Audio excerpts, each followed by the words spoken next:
I never thought the sound that would haunt me most wasn't the whistle of bullets or the explosion of shells, but laughter. Sharp, cutting, merciless laughter. The kind of laughter that does not rise from joy but from cruelty, that feeds on weakness and turns pain into entertainment. And it came not from enemies on the battlefield, but from my own people, inside a crowded train station where the ceiling lights buzzed like dying insects and the cracked tiles smelled faintly of mildew and old coffee. I had walked into that station with my crutch striking the floor in uneven rhythm, dragging the leg that war had mangled beyond repair. My name is Elias Mercer, and once, soldiers called me commander, brother, protector. Once, I was someone who carried men across bloodied ground and swore never to leave anyone behind. But here, among polished shoes and luxury coats, I was nothing. Just another scarred man limping between cracked sidewalks and neon streetlights, invisible to most, laughable to the rest. "Look at him," a voice spat from behind me. "Should have stayed in the ground with the others," another added. The words cut sharper than shrapnel, because bullets you can see coming. Mockery ambushes you, crawling into your chest and whispering in your own voice until you believe it. And in that moment, staring at my reflection in a smudged station window, I almost believed them.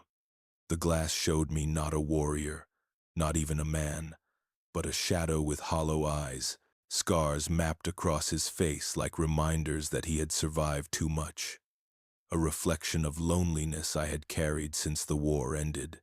Missed connections, cold rooms, nights spent staring at ceilings that offered no answers. I thought of the foster home I grew up in, of letters never answered, of promises made on the battlefield to brothers who never came home, promises I had already failed. I leaned heavier on my crutch, wishing I could vanish into the floor, dissolve into the crowd of strangers who brushed past me without a glance. I had survived bombs, but not this emptiness. I had faced death, but not this abandonment. Then, amid the blur of faces and the murmur of cruel whispers, I felt it, a presence, a gaze. At first, I thought it was just another stranger staring, but this was different. This one didn't pass me by. This one anchored me in place. She stood across the platform, dressed in black that clung to her frame like a story written in grief. Her hair framed her face in waves touched by shadow. Her eyes steady, unwavering. She carried a wrapped bundle in her hands, held not casually but with reverence, as though it was more than an object, perhaps a memory, perhaps a wound. Maren Whitecloud. I did not yet know her name, but her presence unsettled the very air. She did not look at me with pity. She did not avert her eyes in discomfort. She looked as though she recognized something in me that no one else dared to see: my hidden pain, my scars, the loneliness I had buried under silence. And that recognition terrified me more than their laughter. Because being mocked hurts, but being seen, that can undo a man. The crowd around us still laughed, still whispered, but her silence began to cut through it, her presence louder than their cruelty. Every second her gaze held mine. I felt walls I had spent years building begin to tremble. She did not come to pity me. She came to challenge the world around us. When her hands shifted around the bundle she carried, I realized something was about to break this silence forever, and I was not ready. What was she about to place at my feet that would change everything? Before she moved toward me, I remembered the sound of the battlefield, gunfire in the distance, the ground quaking under mortars, the cries of men torn open. Those sounds were brutal, but they were honest. They did not hide what they were. A bullet announces itself with fire and impact, but laughter pretends to be harmless. Laughter convinces the world it's just a sound, when in truth, it carves deeper wounds than steel ever could. That day at the station, their laughter wasn't aimed at a joke. It was aimed at me, Elias Mercer, veteran, survivor, cripple, worthless. Each laugh hollowed me out further, digging into scars I thought had already hardened.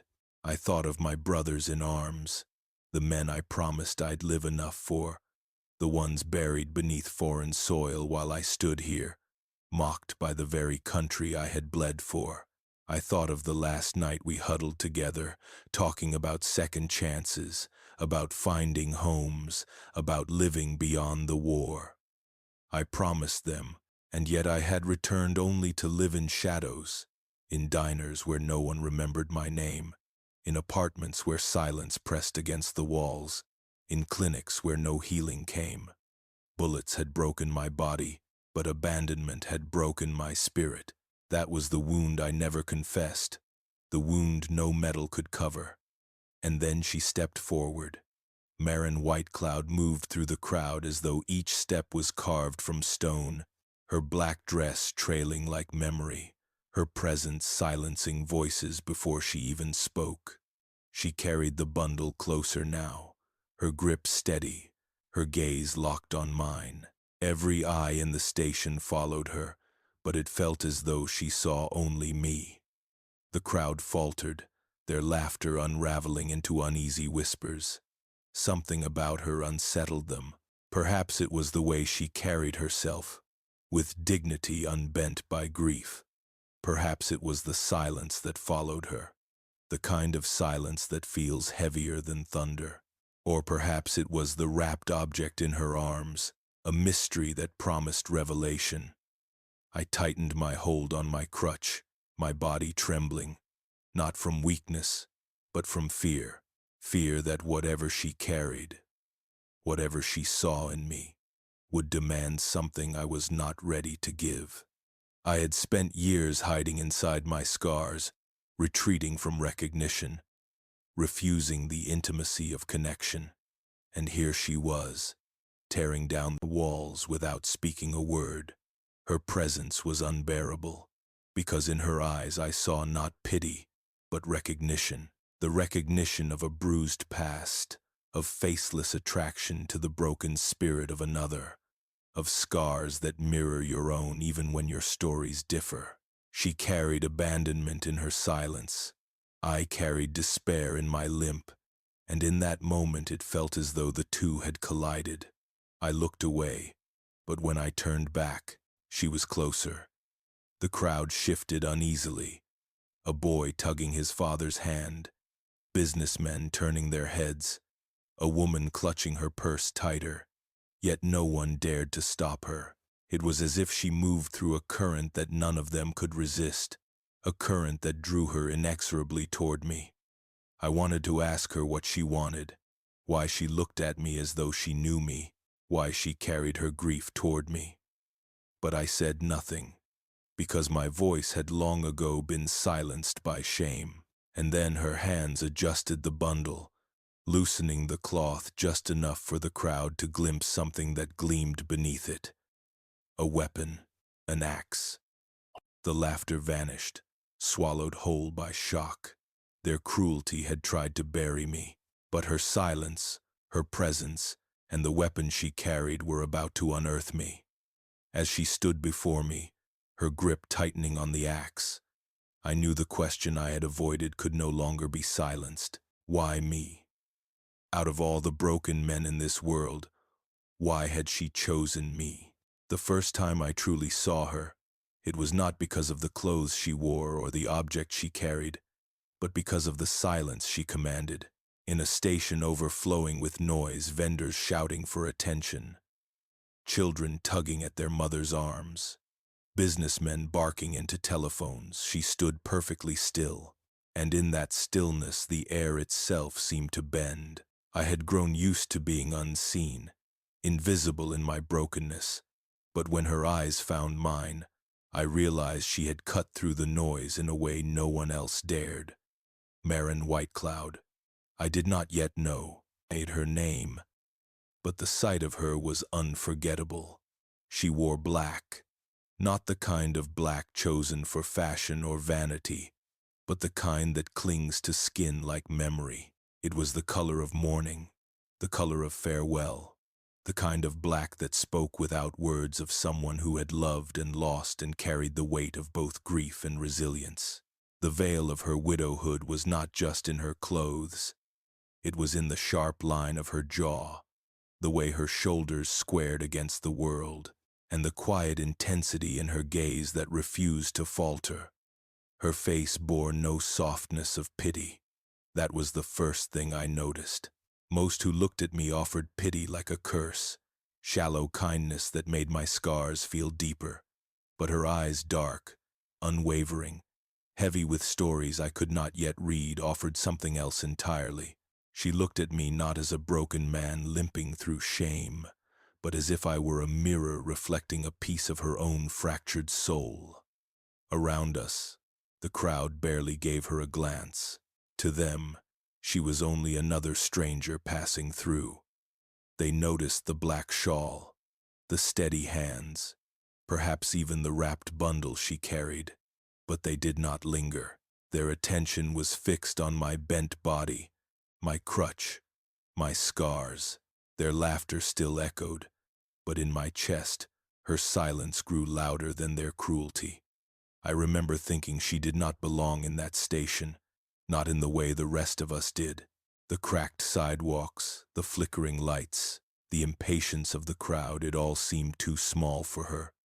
There was something timeless in her, as though she carried the weight of an entire people in her stance. And even though I had spent years building walls to keep the world out, I felt them begin to tremble under her gaze. The strangest part was that I resented her at first, because being mocked is one thing, but being seen is another. Mockery cuts the skin, but recognition cuts the soul.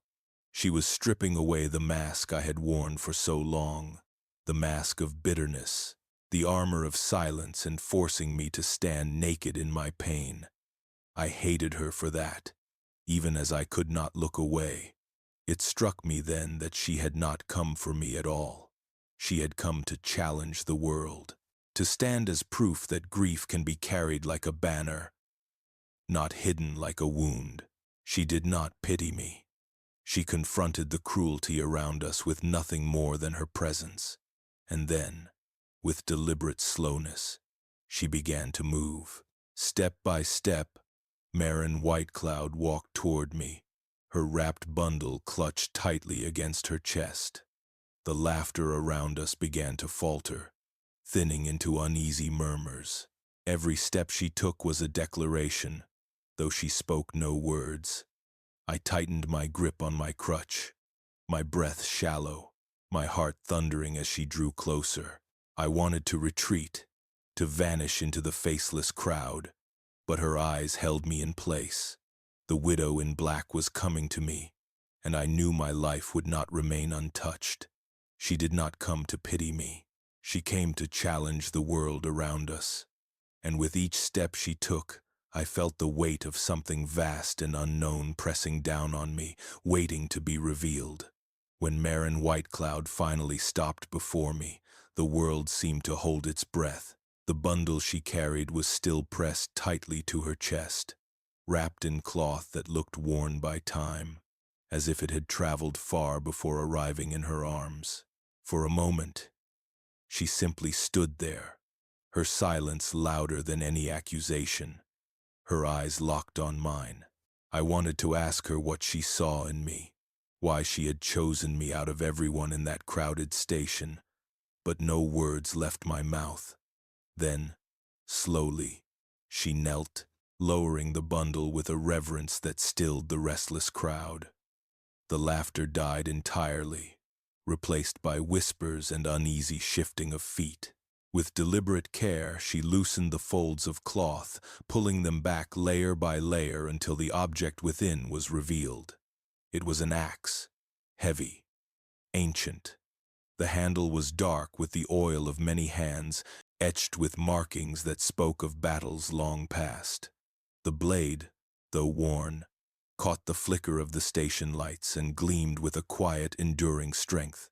This was no tool for wood, no ornament for display. This was a weapon, a legacy. My breath caught.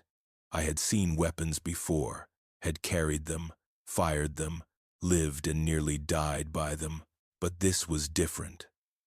This was not the military's cold steel stamped from factories. This was memory forged in iron and blood, something that belonged not just to Marin but to an entire people. The crowd stirred uneasily. Their mockery, which had filled the station only moments before, collapsed into silence. Some stepped back, uncertain what a widow in black was doing with such a weapon. Others leaned forward, curiosity battling fear. But I stood frozen, unable to comprehend why she would bring such a thing here, why she would place it before me. The weight of her action pressed against my chest, and shame warred with disbelief. Who was I to receive this? A crippled veteran mocked by strangers, abandoned by a country that once used my strength. I was not a warrior anymore. I was a shadow of one. Yet Marin's eyes did not falter. She touched the axe as though it were a living thing, her fingers trailing along the carvings like a prayer. And then she looked at me, not at my crutch, not at the scars that twisted my leg, but at me, and in that gaze I felt the echo of her husband, a warrior who had fought and fallen, leaving this weapon as the last breath of his legacy. Her inheritance was not bound by blood. It was bound by recognition. She saw in me what I could no longer see in myself, a spirit unbroken by the body's ruin. The station around us was silent, every eye fixed on the widow and the axe. I could hear only my own heartbeat, heavy and unsteady, as if the air had grown too thick to breathe. That axe was not just steel and wood. It was the heartbeat of her people, the weight of her grief, the proof that honor could outlast death. And now, impossibly, it lay between us, daring me to claim it or deny it.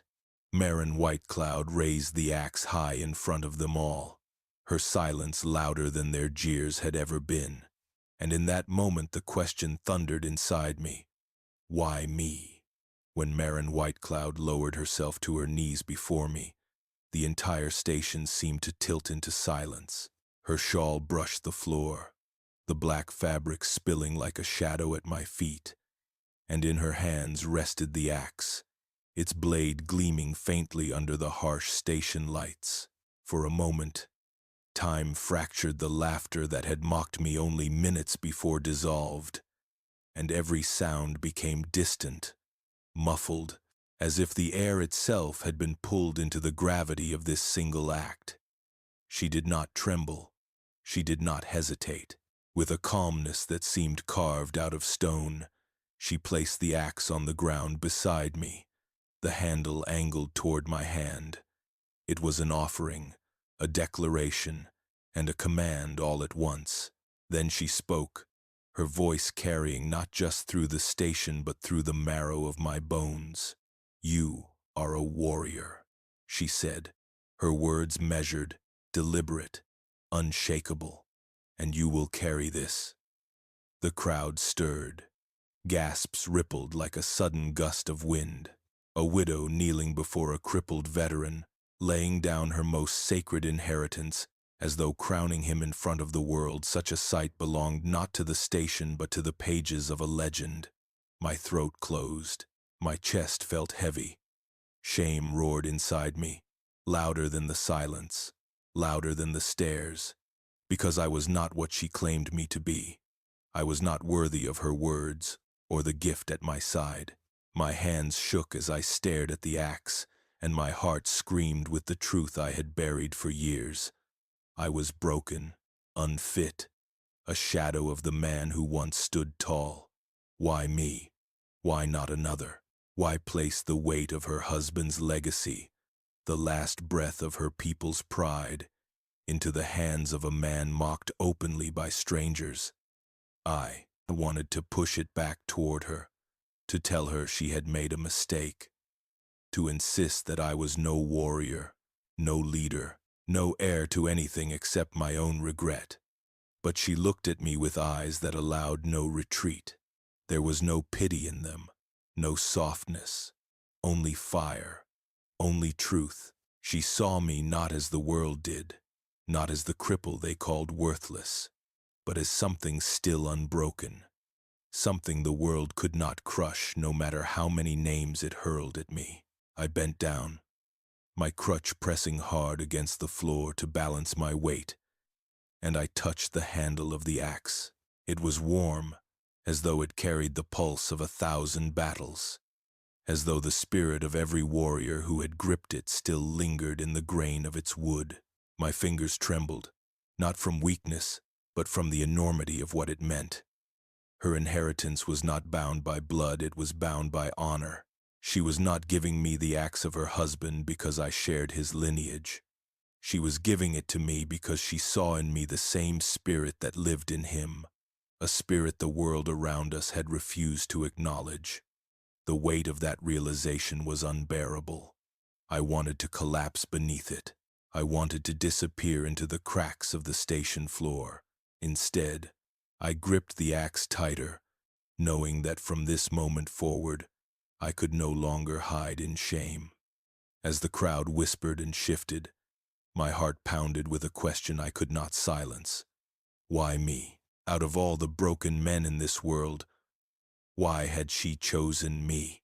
Marin Whitecloud's voice rose again, steady but layered with the weight of grief that time could never wash away. She told the crowd, and me, about her late husband, a warrior who had carried this very axe into battle, a man who fought not for riches or recognition but for the survival of his people. He had stood tall until the end, meeting death not as a victim but as a fighter who refused to surrender his dignity. The axe, she explained, was not a weapon alone. It was memory, sacrifice, the blood of generations condensed into steel. When her husband fell, the axe had not been buried with him, because legacy does not rot in the earth. Legacy must be carried forward, entrusted to hands willing to honor it. That was why she had kept it wrapped and close, not as a relic to mourn, but as a burden waiting for the next warrior to bear. I listened, my grip still tight around the handle, my chest burning with conflict. I wanted to tell her she was wrong. I wanted to insist that I was no warrior, not anymore, that I had been stripped of that title the moment my leg gave out under the weight of war and society turned its back on me. But her voice cut through my doubt. "You see yourself as broken," she said, her eyes never leaving mine. But so did he. Every warrior carries scars. His were written in his flesh, and yours are written in your soul. Yet both speak the same truth: you survived what others could not. Her words struck deeper than any insult I had ever endured, because in her story of loss, I heard my own. I remembered the men I lost overseas, brothers who gave everything, only for their memory to be forgotten by the same crowds who now laughed at me. The same cruelty had dishonored us both, her people dismissed, my service discarded. The parallel tightened around my heart like a vice. Her Sioux warrior and I, though born in different worlds, shared the same abandonment. He was cast aside by history, and I was cast aside by the present. Yet here we stood, bound by wounds, by sacrifice, by scars no one else wanted to see. In her grief, she found me. In my despair, I found her. I whispered it to myself, almost without realizing, because it was the only way to explain the unspoken connection between us. She had lost her partner, her anchor, her warrior. I had lost my brothers, my country's respect, my place in the world. But somehow, in the ruins of both our lives, We had stumbled into one another like two fragments of the same shattered mirror. The crowd shifted uneasily. They were no longer mocking. They were no longer laughing. They were listening, caught in the weight of her voice and the sight of me holding the axe. Some looked ashamed, others simply confused, but no one dared to laugh. And then Marin turned to them, her voice rising with defiance. You will not call him worthless again. You will not call him broken. He carries the spirit of a warrior, and you will acknowledge it. Her words rang through the station like a judgment, and in the silence that followed, I felt the eyes of the crowd pierce me. Could they see what she saw, or was I the only one still questioning whether I deserved it? The station had always been loud, voices colliding, footsteps striking the concrete, the hiss of trains cutting through the air. Yet when Marin Whitecloud's words fell over the crowd, the chaos collapsed into a silence so sharp it felt unnatural. The laughter that had ridiculed me only moments before was gone, replaced by a stillness heavy with shame, confusion, and something no one wanted to admit: fear. I could feel it in the way people shifted on their feet, their bodies restless but their voices restrained. Those who had mocked me lowered their eyes, unable to meet the weight of what they had just witnessed. Others crossed their arms in defiance, unwilling to surrender their cruelty so easily, as though Marin's boldness threatened the fragile comfort of their prejudice. A few stared at me with wide eyes, struggling to reconcile the crippled veteran they had sneered at with the man now holding an axe that carried the legacy of warriors. I wanted to vanish beneath their gaze. The axe was heavy, yes, but not nearly as heavy as the silence pressing against my chest. It was not the silence of peace or reverence. It was the silence of cowards, a silence born from shame they could not admit and guilt they refused to carry. The silence of cowards can be louder than the laughter of mockers. The thought burned inside me because I had lived in that silence for years. I knew how it suffocates, how it drips into the cracks of your spirit and convinces you that you are invisible, unwanted, unnecessary. And now, as the station held its breath, I realized their silence was not only about me. It was about themselves, the ugliness of their cruelty mirrored back to them by the dignity of a widow and the resilience of a man they had dismissed. I could feel their unease. Some turned their faces away, hoping to slip back into the anonymity of the crowd. Others lingered, unwilling to leave but unable to speak. No one dared to laugh now. No one dared to repeat the word worthless. The shame was theirs, though they tried to let it settle on my shoulders instead. And I, Elias Mercer, stood in the middle of it all, gripping the axe as though it were the only anchor holding me upright. My heart pounded with a rhythm I could not calm. I felt pride, yes, but also terror, because Marin had forced me into a role I had not asked for. She had declared me a warrior when I barely believed I was still a man. Her faith in me was as heavy as the axe itself, the weight of her husband's memory, the expectation of her people. The sudden eyes of strangers all pressing on me, I felt crushed beneath it, and yet I could not let it fall.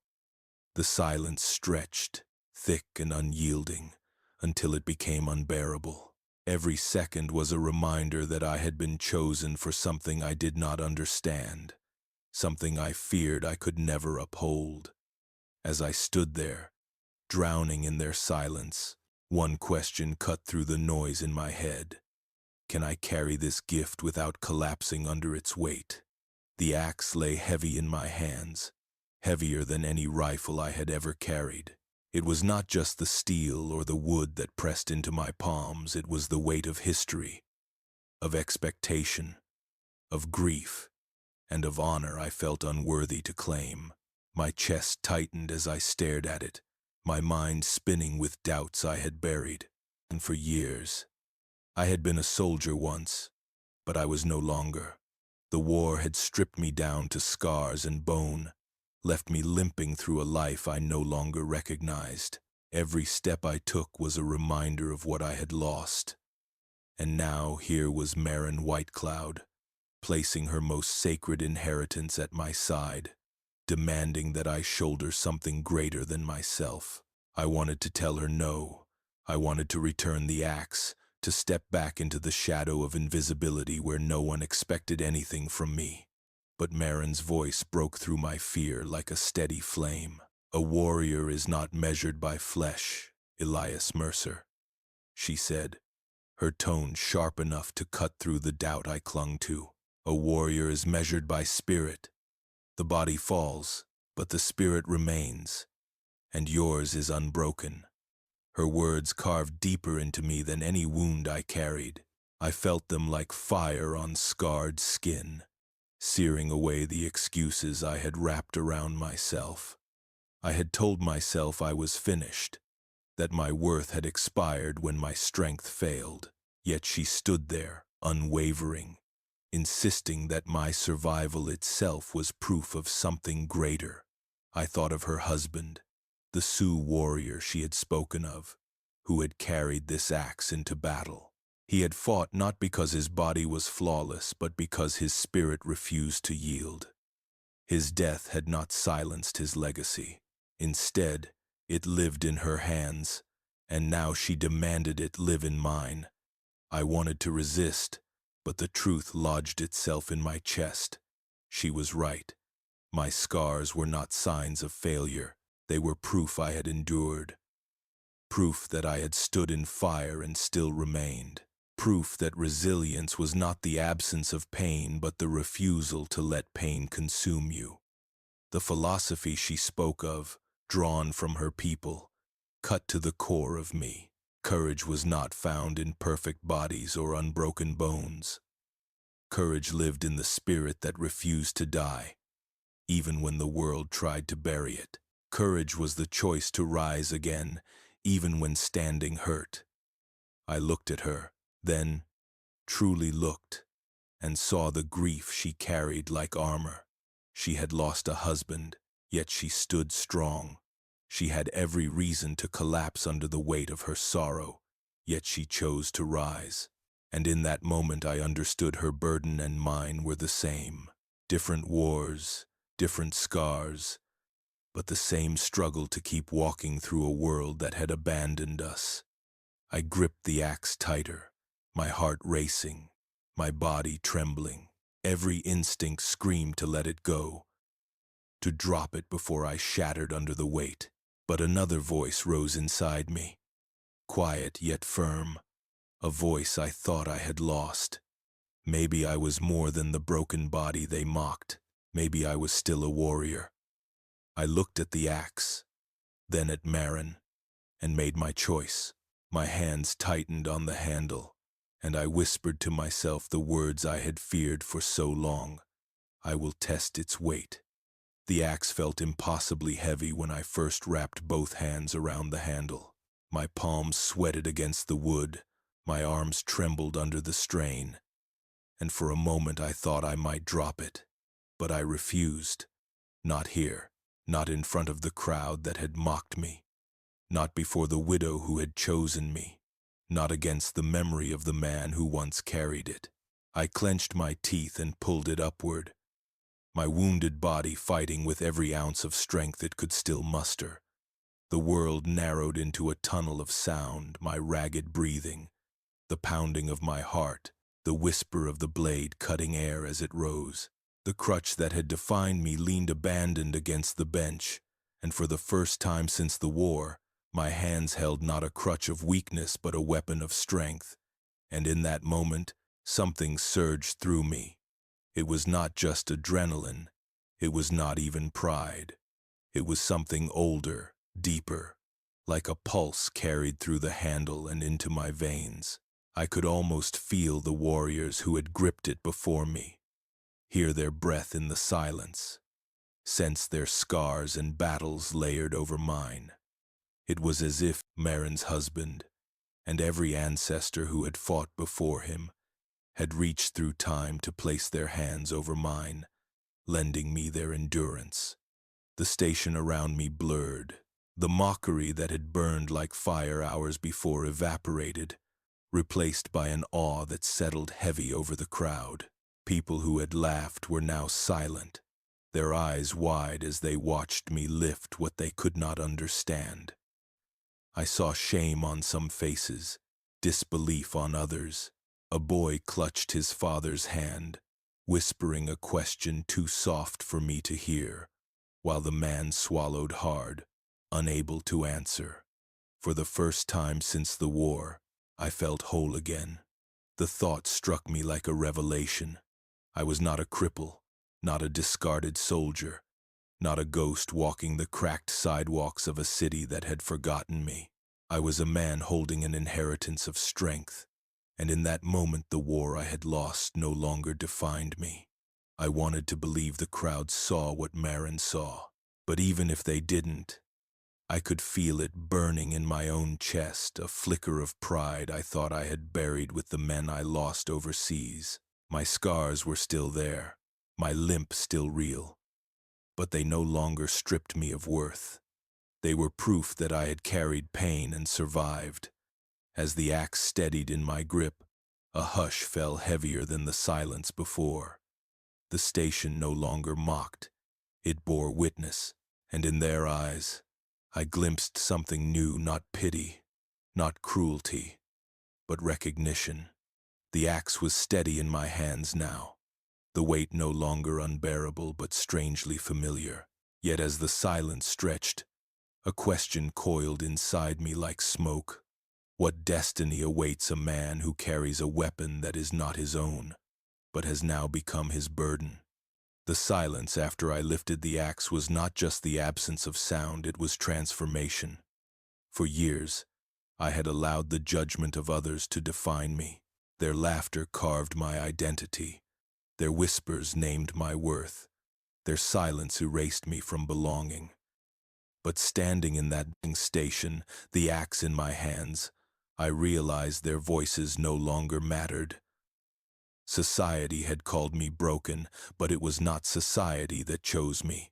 Society had abandoned me, but it was Marin Whitecloud who stood beside me, her eyes steady, her presence unwavering. She had spoken truth over my ruins, and that truth rang louder than every insult I had ever endured. I lowered my gaze to the axe, tracing the carved lines with trembling fingers. Each mark was a story, each scar in the wood a testament to battles fought long before me. This was not a weapon of destruction alone, it was a vessel of memory, a reminder that wounds were not endings, they were beginnings. Marin stepped closer, her voice calm but firm, meant for me alone even as the crowd strained to hear. "Your wounds do not end your story," she said. "They begin another. You are not less because you are scarred. You are more because you endured." Her words struck deeper than any sermon, any medal, any hollow promise the world had ever given me. Because I had built my life on the lie that my pain was the proof of my failure. But she turned that lie inside out. My pain was not proof of weakness. It was proof of resilience. My survival was not shame, it was testimony. She gave me more than an axe. She gave me a reason to keep walking. I whispered it under my breath, and the truth of it nearly buckled my knees. For years, I had walked without direction, a ghost moving through diners that smelled of burnt coffee, through empty apartments that echoed with loneliness, through streets where luxury cars rolled past without ever seeing me. Now, with this axe, I felt tethered to something greater than myself. The crowd still watched, but they no longer owned me. Their silence was theirs to bear, their guilt, their burden to carry. Mine was different. I carried an inheritance born of blood and grief, but also of honor and endurance. I carried a second chance.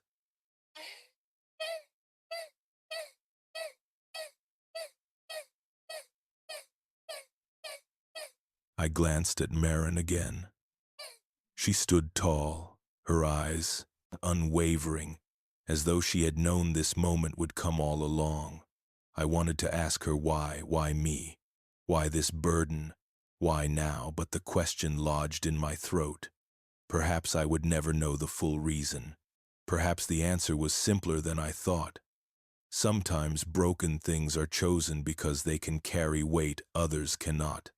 The axe did not make me whole. What made me whole was the truth Marin had given me. That brokenness does not end a man. That scars can still carve paths forward. That even the abandoned can rise. As I stood in that station, the axe steady in my hands, I knew my life would no longer drift in silence. A journey was waiting, shaped not by mockery but by destiny. And though I did not yet know where it would lead, I felt its pull like fire in my chest. The axe would guide me, and I would follow. The crowd had already faded into silence, but when Marin Whitecloud stepped closer, the world itself seemed to retreat, leaving only the two of us standing in the gravity of what had just been exchanged. She looked at me with that same unflinching gaze, but now there was a softness layered beneath it, a kind of release that told me this was both an ending and a beginning. She placed her hand briefly on the axe, her fingers brushing mine as though she were sealing a covenant. Then her voice, calm and steady, carried through the space with a clarity that even the restless trains could not interrupt. "My journey has brought me here, Elias Mercer," she said, "but my path does not remain with you. I will return to my people, for they are still my duty, still my breath. Yet the spirit of my husband no longer walks beside me. It walks with you now." Her words struck me like a second inheritance, heavier than the axe itself. She was not merely entrusting me with an object. She was entrusting me with a presence. Her husband's courage, his sacrifice, his legacy. She had placed it all in my scarred hands, and now she declared it was mine to carry. Emotion swelled in my chest, rising like a tide I could not control. I wanted to thank her, but no words seemed large enough to hold the weight of what she had given. Gratitude felt too small, and silence felt too hollow. I could only nod, gripping the axe tighter as though it were the only language my body still remembered how to speak. She looked at me for a long moment, as if memorizing my face, perhaps to take back to her people the image of the man who now bore her husband's spirit. Her eyes glistened, not with weakness but with strength tempered by grief, the strength of someone who has learned how to walk forward while carrying absence like a second skin. Then she turned. Her steps echoed against the platform, slow, deliberate, fading with each stride until she was swallowed by the crowd. No one dared to stop her. No one dared to speak. They simply parted, as though instinctively understanding that this woman carried a weight none of them could touch. I stood there, frozen in place, the axe heavy in my hands, my chest trembling with a storm of emotions I had no words for. I watched her vanish, and though the sound of her footsteps grew fainter, the truth of her presence only grew louder inside me. Her steps faded, but her gift grew louder in my heart. I knew in that moment that the shame I had carried for years would no longer be my inheritance. I had been given something far greater, and with it came a vow.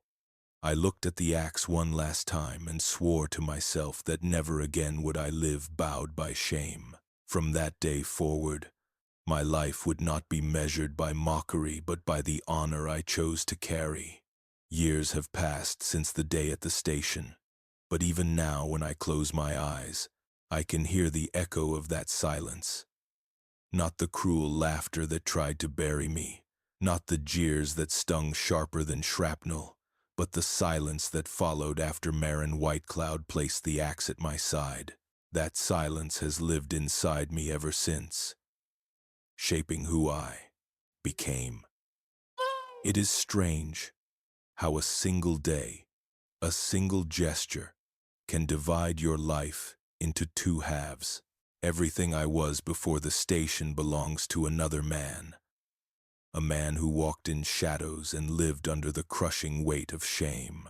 Everything that came after belongs to someone else, a man who learned that brokenness could be carved into legacy, that scars could become symbols, that even the most abandoned spirit could be chosen for honor.